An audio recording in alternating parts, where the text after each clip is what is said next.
Hi, I'm Cote Escoda. I'm from Chile. I'm a singer-songwriter. I love jazz, reggae, soul, rock, and pop.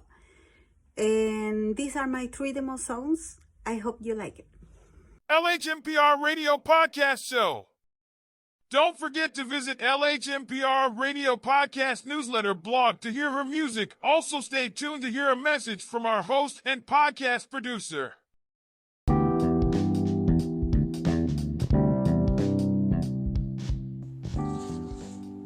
There are some important elements you need to include when you submit music. Why? Well, number one, you want the person that's reviewing your music or leaving feedback for your music to know enough about you, your history, and your music. And how are we going to know that unless you submit it? I've gotten feedback requests that didn't have an image. They only had one line for the bio.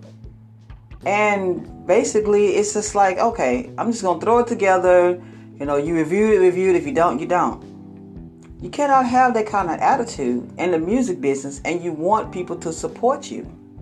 So I'm going to make sure that I let you know what I think is important when I review music or leave feedback. Number one, when you submit music, make sure you have the music links, either to Spotify or YouTube. Yeah, if you don't have neither one, you could use SoundCloud. But you're trying to make money. So you want to make sure every time somebody listens to your music, you at least get credit and a possibility of earning some cash. Spotify, you can earn cash. And if you're YouTube and you have your own YouTube channel, or if it was submitted by the distribution company, which they do some now, they automatically create audio video. Audio video is just a video that does not have visuals. It plays and it just basically shows your artwork through the whole video, or it could show different pictures, but it's not per se a video. Also, information about you as an artist or band/group. You want people to know what's the name of the band, what's the name of the group, or what's your solo artist name. Now, don't confuse this with the biography. That's not. It's just information about the artist, where you live at, if you're ASCAP, BMI, things like that. Now, when we get to the bio, some of you just think just throwing anything in there, all lowercase and all that. Treat it as if it's almost like your resume, because basically it is. To us, when we look at that, we're looking at, hey, where this person started from. What was their inspiration to become in the music business? Where are they headed to? What would they like to be? This gives us an idea of you, and also it lets us know that you are serious about this music business. If you're not serious, why am I reviewing it? What's the purpose of that? So your biography should be as detailed as you can be. Well, I know you're probably saying, well, this is my first time being an artist. Well, say that. Say this is your first time being an artist. Say this is your first time being a musician. But write down what encouraged you. What you expect for people to listen to and tell you about your music. So that is very important. For some reason, this next topic, press release, some people think that it is obsolete or it's irrelevant. But a press release, when I see that a person has a press release, that let me know for sure, once again, that they are serious about their music career. I don't know how serious you are about your music career unless I can read about it from your point of view, from your mouth, from your reading, from your writing. So even if the press release is not released by a professional press distribution company, you can still put one there. If you don't know how to do it, there's ways that on websites that can show you step by step how to create your own press release. I know that press releases are written in third person, so you don't want to say I. You want to say the name of your band or the name of your artist that will replace the word I. Make sure that the press release is at least 1,000 words. Sometimes you can get away with 1,000 characters. But just make sure that it is newsworthy and worth someone reading.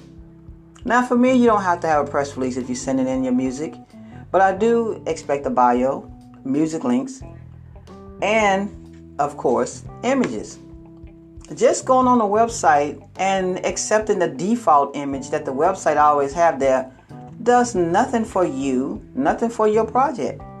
What it does is it helps the person that's running the website make more money, because now your image, that image is attached to your website, to your music, and it's not attached to you, what you're trying to promote. So make sure you take the time to upload an image that represents your music and what you're going through. It could be your picture. It could be the cover of your album or the artwork for your single. But put something there other than just the default. We just stop and just say, okay, I'm just going to put it out there. Like it or not, I'm just a beginner. Yeah, you're just a beginner, but show them that you have the initiative to become someone more than just a beginner. And a video link. Again, the video link should be to where somebody can embed it and share it. See, when I do my music submissions, I like to create a blog page for you guys so that, it can be shared or looked at. But on that blog page, I want to have the widget for Spotify so they can click and listen. I also want to add your music to my Spotify playlist. So when I share it, people will see you on there and click and listen. I also want to add your video to my YouTube playlist, so people again can view it, share it, and if it's an audio video, listen and watch the images go by. The more you tell a person about yourself, the more they can feel more connected with you as a music maker, as a creator. People always say, well, music is not a business. No, you're right. Music by itself is not the business. But if we play our cards right, if we follow it, if we be enthusiastic enough to build a building around music, there'll be less frustration in the music business. See, over the last couple of years, and I used to be a manager, I have seen a lot of things come into my mailbox about increase your Instagram, increase your streams, increase this, increase that for a dollar amount. Because they're going to do something that you could pretty much do yourself. Of course, I'm not saying don't pay nobody. You do need to pay somebody to help you. Because it just looks like now you just tooting your own horn. Someone else needs to believe in you than just you. Do it yourself is good, but that's what it is. Just do it yourself. I can say I'm the greatest promoter in the world. But until somebody else starts saying it, it doesn't mean anything. Oh, I can market well. I'm a good marketer. But until someone else says it in the review, it doesn't mean anything. And people always go, well, I hire those people so I can go viral. So they just going to magically make your music go viral or your video. How is that possible? Are these a magic people? They can predict the future to know that everybody that hears this is going to like it. Yeah, we would like for everyone to hear your song to like it, or everyone to view the video to like it. But that's just not realistic. We need to be more realistic in our thinking.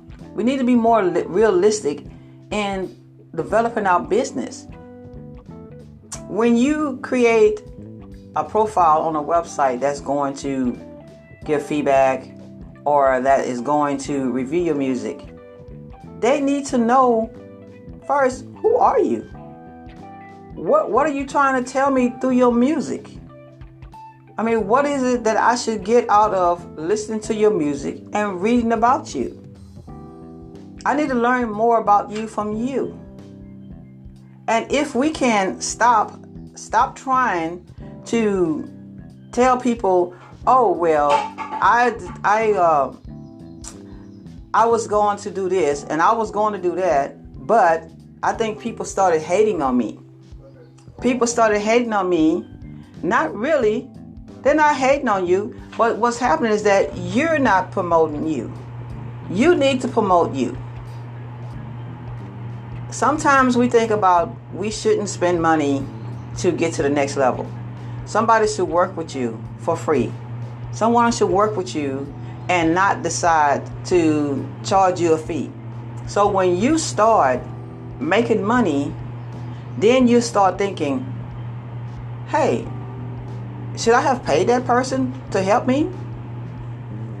This is Yvonne. Peace out.